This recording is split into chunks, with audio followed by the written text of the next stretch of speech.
For what good will it do someone if he gains the whole world but forfeits his life? Or what can a person give in exchange for his life?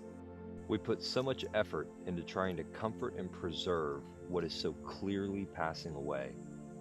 If you really think about it, this world is nothing more than a giant hospice center. We're all on our way to the same death.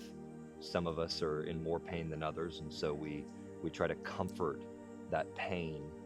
But in the end, regardless of whether in good health or in bad, we all ultimately are in the same center, headed towards the same result.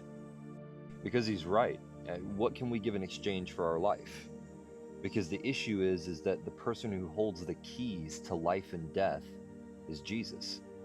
Even if we had $1 billion, there's no one on this earth who has the keys to life and death. And so, with whatever resources we might have, we can't purchase our life. Christ is the head and ruler of all. He says, all power and all authority was given to me.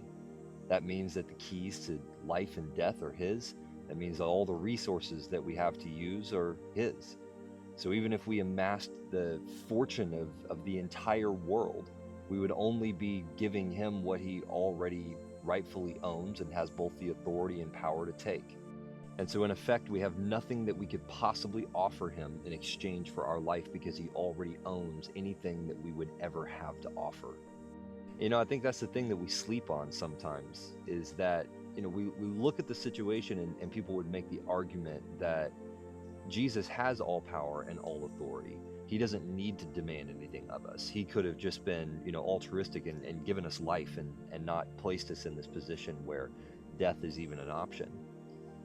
But the problem with that argument is that you could equally argue it from the other direction.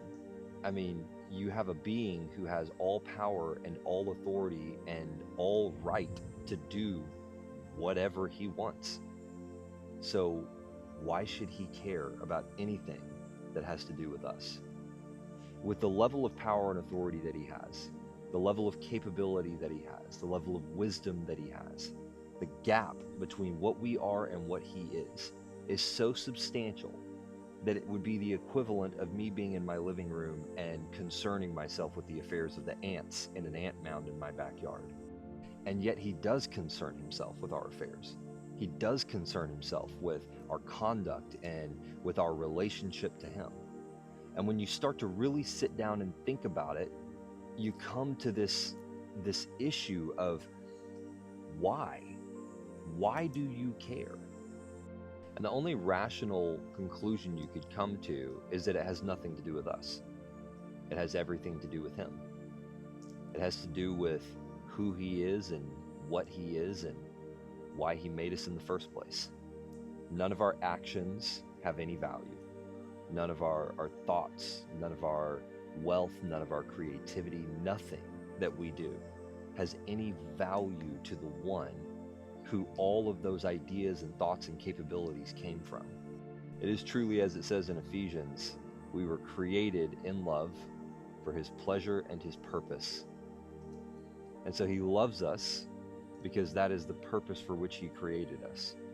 And so what can we give in exchange for our life? Absolutely nothing. Because it is not ours to give, it is ours to receive. But when you realize what you have received, and the fact that it is something that you could never amass enough of anything to purchase it, then the most rational response is to let go of everything and take hold of the one who has granted you such an unimaginably profound gift.